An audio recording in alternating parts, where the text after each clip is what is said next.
Hello students, जैसा कि आप देख रहे हैं कि एवरीडे आप लोगों को डिफरेंट डिफरेंट टाइप्स के चैप्टर्स से रिलेटेड क्वेश्चन लाया जा रहा है, ठीक है, ताकि आप हर चैप्टर पे कमांड बना सकें और आपका बेसिक कॉन्सेप्ट क्लियर हो। ओके, तो आज आपके सामने वॉल्यूम एंड सरफेस एरिया से रिलेटेड एक ऐसा क्वेश्चन, तो ध्यान से देखिए, एक ही क्वेश्चन में आपको सिलेंडर भी मिलेगा, आपको कोन भी देखने को मिलेगा और कैसे आप फॉर्मूला का यूज करेंगे, यानी फॉर्मूला क्रिएट करते हुए फॉर्मूला आपको याद नहीं करना है बल्कि फॉर्मूला को खुद से बनाना है, ठीक है, और आप बहुत ही आसानी से इस तरह क्वेश्चन को सॉल्व कर पाएंगे। ध्यान से देखेंगे, आपको बोला गया है कि एक सॉलिड सिलेंडर है, ठीक है, एक आप सॉलिड सिलेंडर बना लें। ओके, तो एक सिलेंडर हो गया हुज हाइट इज 2.4 सेंटीमीटर, जिसके हाइट दिए गए हैं 2.4 सेंटीमीटर एंड डायमीटर 1.4 सेंटीमीटर और डायमीटर दिया गया है 1.4 centimetre. A conical cavity of the same height and same diameter is hollowed out. इसी में से एक कोन को बाहर किया गया, ओके, कट करके इसमें से बाहर निकाल लिया गया। तो find the total surface area of the remaining solid of to the nearest centimetre. ध्यान देंगे, यानी आपको जवाब देना है जो बचा हुआ रिमेनिंग पार्ट है उसका। तो दैट मीन्स कि सिलेंडर का वॉल्यूम पता है, यदि नहीं पता है तो ध्यान से देखिए, आप सर्कल के एरिया को याद करें। सर्कल का एरिया क्या होता है? तो पाई आर स्क्वायर, ठीक है, area of circle, area of circle. दूसरा, यदि इसी में इसके हाइट को इंक्लूड किया जाए, ठीक है, अब ध्यान से देखेंगे कि उसी सर्कल से एक हाइट इंक्लूड जब किया गया तो आप बोल सकते हैं, अब आपको सिलेंडर के फॉर्म में दिख रहा तो आप बोलेंगे वॉल्यूम ऑफ सिलेंडर। क्या बोलेंगे? पाई आर स्क्वायर में आप केवल आप देख रहे होंगे हाइट इंक्लूड होने से एक वॉल्यूम के शेप में आ गया तो आप बोलेंगे volume of cylinder pi r square h, ठीक है। तीसरा, यदि इसी में से एक कोन को कट कर लिया जाए, ध्यान से देखेंगे, इसी में से एक कोन को कट किया जाए तो ध्यान देंगे आपको तीन कोन आपको यहां बनता हुआ दिख रहा है, ठीक है। तो आप कैसे याद करेंगे कोन का फॉर्मूला? यहां तीन कोन दिख रहा है, एक दूसरा आपको नीचे दिख रहा है और तीसरा एक आपको राइट साइड दिख रहा है, एक लेफ्ट में, एक राइट में और एक बीच में दिख रहा है, ठीक है। तो तीन कोण दिख रहे हैं। तो आपसे यदि पूछा जाए कि वॉल्यूम ऑफ कोन, तो ध्यान देंगे आप यही पाई आर स्क्वायर एच को, चूंकि तीन कोण में बटा हुआ है, आप उसमें से किसी एक पार्ट को लेंगे और ये बन जाएगा वॉल्यूम ऑफ कोन, यानी 1/3 पाई आर स्क्वायर एच। अब आपसे पूछा क्या गया, ध्यान से देखेंगे, आपसे पूछा गया कि एक सिलेंड्रिकल शेप में कोई ऑब्जेक्ट है, उसमें से आपको एक कोनिकल शेप में उसको कट करके बाहर कर दिया गया, तो अब कैसा शेप बचा हुआ है। तो सबसे पहले ध्यान से देखेंगे आपके पास यहाँ पर क्या क्या बचा हुआ है।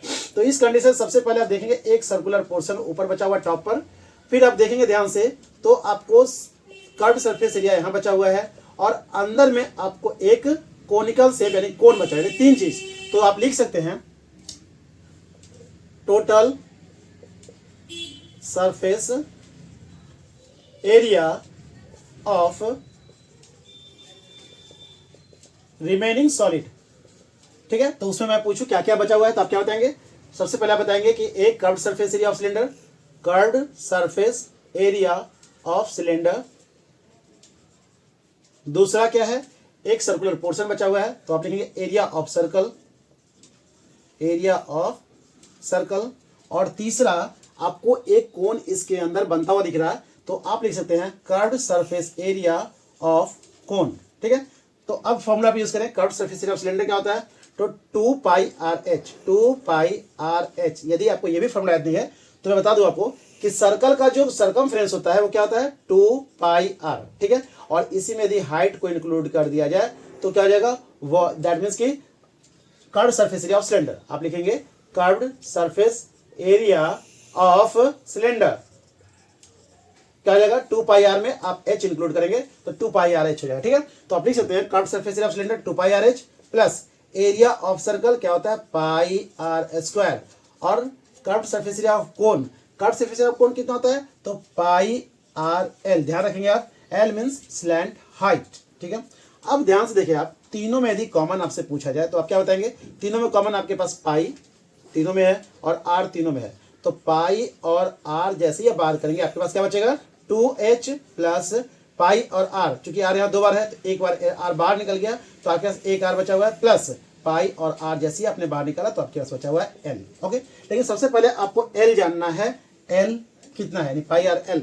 तो वैसे कंडीशन में मैं इस कोनिकल शेप को यहाँ दिखा रहा हूँ, ध्यान देखेंगे तो आपको बताया गया है कि इसका डायमीटर जो था 1.4 सेंटीमीटर था। ठीक है, ध्यान देखेंगे यहाँ पर लिखा हुआ है उस हाइट 2.4 सेंटीमीटर एंड डायमीटर दिया हुआ है 1.4 सेंटीमीटर। तो डायमीटर जब 1.4 सेंटीमीटर है तो रेडियस आपका 1.4 डिवाइडेड बाई 2 यानी 0.7 सेंटीमीटर आपका रेडियस हो गया। ठीक है, और साथ ही साथ आपको हाइट बताया गया है कि हाइट जो है कितना है, वो 2.4 सेंटीमीटर। जैसा कि आप देख रहे हैं कि आर जो आपका है वो 0.7 सेंटीमीटर है। ठीक है, अब आपको क्या करना है कि आपको स्लैंट हाइट निकालना। ध्यान से देखेंगे इस फिगर को, मैं इस फिगर में से यानी कोनिकल शेप में से एक ट्रायंगल को मैं बाहर कर रहा हूं।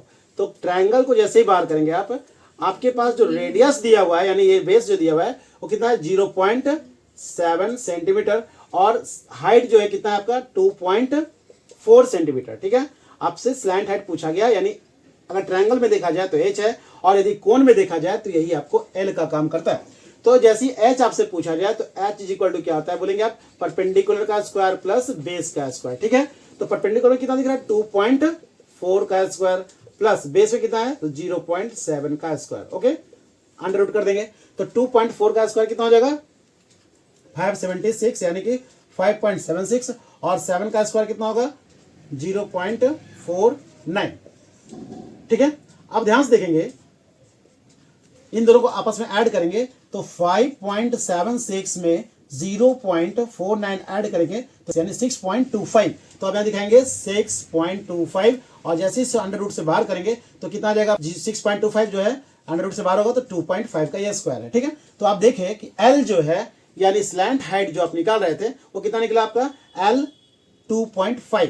तो आप यहाँ दिखाएंगे पाई का वैल्यू 22/7, रेडियस आपका कितना है तो रेडियस आपका आया हुआ है 0.7, 2 इंटू हाइट कितना दिख रहा है इसमें तो हाइट है आपका 2.4 प्लस रेडियस वही 0.7 और एल जो आपका है 2.5। ओके, अब क्या करेंगे आपस वाले मल्टीप्लाई कर ले तो 24 को 2 से मल्टीप्लाई करेंगे तो 4.8 दिखाई दे रहा है प्लस इन दोनों को आपस में ऐड कर लीजिए तो 5 और 7 12 इन हैंड 3 यहाँ 3.2 हो जाएगा और साथ ही साथ जब दोनों को आपस में 7 को डिवाइड करेंगे तो दैट मीन्स कि 0.1 यहाँ दिखाई दे रहा है और 22 को 1 से मल्टीप्लाई करेंगे तो 2.2 होगा। ठीक है, अब इन दोनों को आपस में ऐड कर दीजिए तो कितना होगा 8 और यहाँ ध्यान देंगे आपके पास है 2.2। ठीक है, अब आप क्या करेंगे ध्यान से मल्टीप्लाई कर दें तो 22 को 8 से मल्टीप्लाई करेंगे तो कितना हो जाएगा 176 और डेसिमल दैट मीन्स कि डेसिमल 0 तो वैल्यू नहीं कुछ होता है हटा दे और दैट मीन्स कि यहाँ लिखे 17.6 सेंटीमीटर या दिखा सकते हैं 18 क्योंकि आपसे पूछा गया था नियरेस्ट में बताना इसका वैल्यू। तो उम्मीद करता हूँ वीडियो आप एवरीडे कंटिन्यू टाइम से देखते हुए और प्रैक्टिस करते रहेंगे ताकि आप बेहतर कर सकें। Okay students, thank you.